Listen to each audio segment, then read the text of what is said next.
नमस्कार मित्रांनो, मी प्रथमेश रायडर. तर भरपूर दिवसांनी व्हिडिओ करतोय. तर आता इथनं पुढं व्हिडिओ डेली ब्लॉग करायला तयार आहेत. कारण काय काल पण मला ब्लॉग करायचा भरपूर चान्स होता, पण नाही गेले. कारण काय भरपूर दिवस डिस्टर्ब होतो, माहितीच आहे, व्ह्यू जास्त पडत नव्हते आणि प्रॉब्लेम आयुष्यामध्ये भरपूर होते. त्याच्यामुळे आता इथनं पुढं ठरवलं की डेली ब्लॉग आणि मोठे ब्लॉग करायचे आहेत. तर त्याला मला आजच्या नवीन ब्लॉगमध्ये आपलं स्वागत आहे.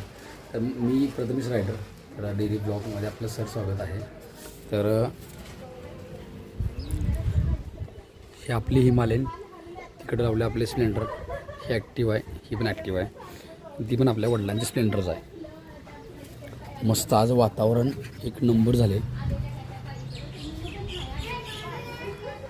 तर आपली हिमालयन जवळपास 2-3 महिने होत आले लावूनच आहे. आधीमध्ये फक्त स्टार्टर मारला एकदा मी, पण त्याचा प्रॉब्लेम काय झाला आहे, तिचं सेंट्रल बेरिंग असं हँडलचं ते जरा खराब झाले. ते बदलाय त्याला 2,500-3,000 रुपये खर्च आहे. बॅटरी बदलायची तिचे 2,500-3,000 रुपये खर्च आहे.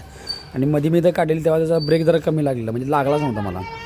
त्याचा ब्रेकचा प्रॉब्लेम आला. ह्या महिन्यात आपली राईड होणार आहे, शिरगाव राईड होणार आहे. आणि ही आपली स्प्लेंडर आहे. तर अवस्था बघा काय झाल्या. ही कशी आहे, ही डेली युगामध्ये पडते, ती केव्हा तरी मी राईडला काढतो, त्यामुळे ही जरा जास्त घाण होत्या. आणि पावसाळ्यात दिवस आहे त्यामुळं. तर आता आपण ही आपली माझी 2005-06 मॉडेल गाडी आहे. तर त्याला मी आता ओरिजिनल सायलेन्सर घातला आहे, जेसीलचा.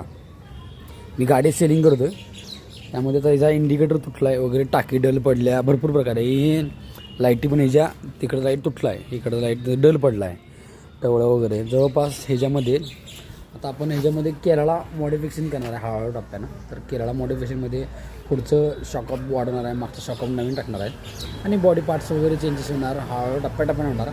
यावर आपली हिमालयनची पण आपण चेंजेस करणार आहे, आपण तुम्हाला नक्कीच दाखवतो.